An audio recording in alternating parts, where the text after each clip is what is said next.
welcome to Bandwidth. Today, the youth are taking over. Little Stella's playing hooky to focus on their album. You're going to hear Alyssa Reed explain how covering the beads made her an Ontarian pop sensation in her own right. And teenage globetrotter Liam Callan talks about learning music from a Filipino minstrel. All this and more is coming up on your Ontario Music Magazine, Bandwidth.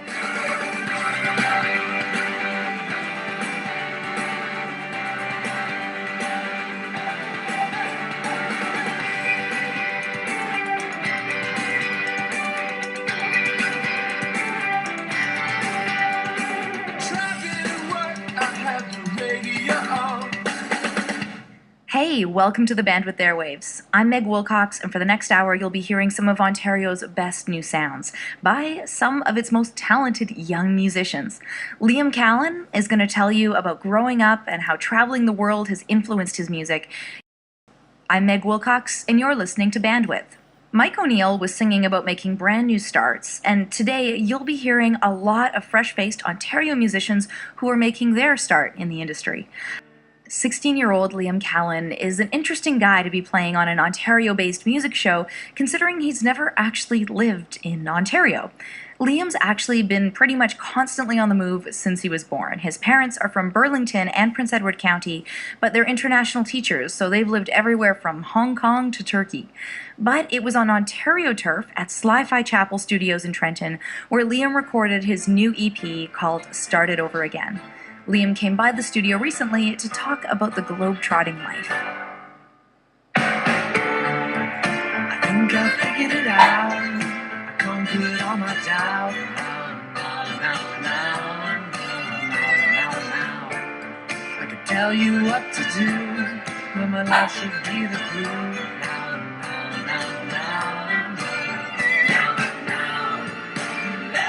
You're an Ontarian, but the best way to put it is you've never actually lived in Ontario. How exactly does that work? Yeah, it's been a pretty crazy trip. My dad's from Burlington and my mom's from Prince Edward County in Picton. And so I was born in Hong Kong and moved to Turkey for 5 years in Abu Dhabi, and I've just finished my 5th in Malaysia now. Great, and why all the travel? My father works as an international school principal, so that brings us around all over the world. Oh, wow, cool. And you've also played, all over the world too. What are some of the trips that you've done? I've done several trips in Europe in the past couple of years. I've done London last year. I've done Greece, some of the Greek islands. I've done Jakarta. I've done Kuala Lumpur, of course. And this coming year, I'm going to the Philippines and Singapore again. Great. Now, the work that you're doing individually right now is singer-songwriter, guitar-based. You also play the trombone. Yes, I play the trombone for my school band, and that has branched off into different smaller jazz ensembles and little fun things like that do bring us around for some pretty good concerts. Compared to doing the singer-songwriter guitar thing, what's it like to play in the ensembles, to play brass? Oh, it's a totally different world in a large ensemble, because your job is to really make everyone else sound good. So especially playing brass, it's a lot more of a support role than doing my singer-songwriter thing, which is what I love. And it's really good to see that other side of it, being able to support people and being able to look at a larger musical picture at once. How did you get your musical start? Well, my dad plays guitar and sings too, so I was always looking at that growing up, and at age 9, I asked for a guitar for Christmas, and I ended up getting one, and my first teacher was a Filipino wandering minstrel. And that was quite the experience. He was honestly walking around at a bar my parents were at, and they approached him and said, "Hey, do you teach?" And he said, "Just a little bit." So I ended up working with him, and he gave me my start, and from there, I just started writing, and I was lucky enough to stumble across Brent Bodrug, and since then it's been amazing.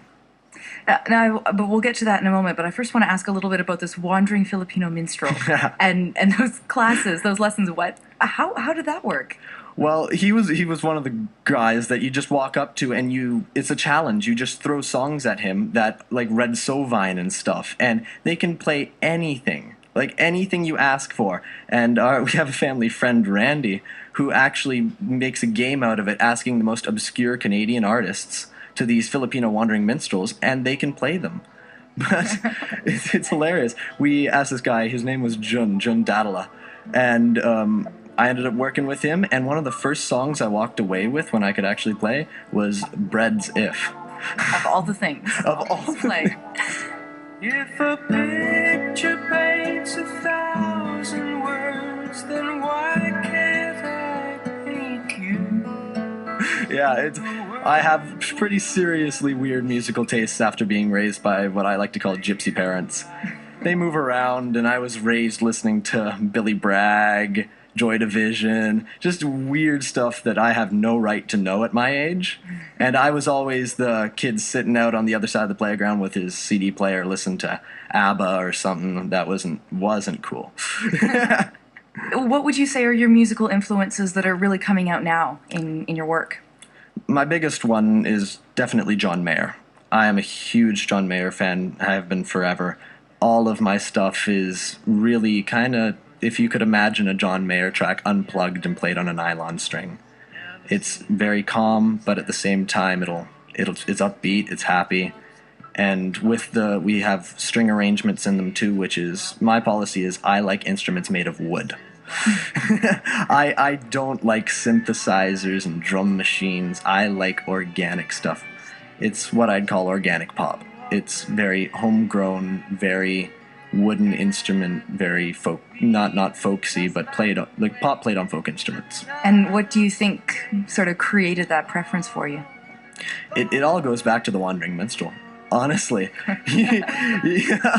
Theme of the interview. Theme of the interview, yeah. But it's really just the culture I was raised in was not of all these heavy synthesizers and electronica. I was raised with really out there indie artists, looking up to that and going, man, they're different. There's no one like them. I want to do that. I want to be something that's not already out there. Because there's someone's going to be looking for something that's not there right now. And I want to be that something. This was not part of the plan. Miles and miles between me and you. Distance to the promised land. But here we're sitting hand in hand until night falls and steals you away. And if we could just find a way to turn our today into tomorrow, I'd fall in love with you. Now, let's talk a little bit about what you're doing in Ontario this summer and last summer as well. So you've been recording in the Quinte area. How did that come about? Well, yeah, as I said earlier, my mom's from Prince Edward County, and just across the way is Quinte. And so Brent's been working out of Quinte West, Trenton. And we ended up finding him through a friend of my dad's, because he's from the Burlington area as well. They were part of a high school band, and their mutual friend set me up with Brent. And I've gone back to Prince Edward County every summer, and I stay with my grandparents. And this gave me something to do when there was really nothing else to do. So tell me a bit about, you've been recording at the Sly-Fi Chapel. What's it like there, and what's the whole process been like? Well, it's fantastic. It's totally lax. You just walk in, and you just let the creative juices flow. It's a big open concept studio with more guitars than you can shake a stick at, so I'm kind of in heaven, just running around. But you go in, and what our policy is you just sit down, you start writing a song, and you have 3 hours to do it in. And if in those 3 hours you don't get it done, it's not worth your time. So we go in, and last summer we wrote 3 songs in 2 days, and this summer we wrote 5 songs in 4 days. And especially because we have such time constraints, I'm only back for 5 weeks every year. And so we need to get everything done. We need to get the writing, the recording of my parts at least, all done in that time. So time is a very precious commodity when I'm back here. I know that you originally came to the region because of your family connections. What do you think it adds to your songwriting? You know, I'm what they call a third culture kid, which is I was raised overseas, but I truly call this land home, because it's the only place I do have a permanent connection to. My family's homes are here, my family are here. I move from country to country, and I know I can always come back and drive up the road and go, oh, I remember that when I was 3 years old. I really can't do that in the countries I've moved from, because I'll have forgotten, I'll have been there for only 3 years, 4 years. And coming back is like, man, this is comfortable, and I really can't wait till I live here.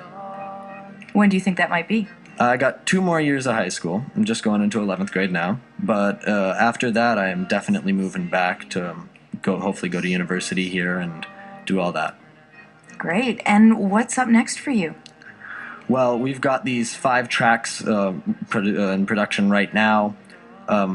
We just cut the guitar and vocals for those before I've left, and we've cut percussion for them too. The string players are coming in hopefully in August, and then they'll just go into production, and hopefully they'll be as amazing as we hope they will be. Fantastic. Well, best of luck on the new EP. Thank you, Meg. Chorus goes on. We gotta start it over again. Showing off the benefits of being trained by Filipino minstrels, that's Liam Callan with the title track off his new EP called Start It Over Again. And that brings us to the end of our Youth Takeover episode. I'm Meg Wilcox.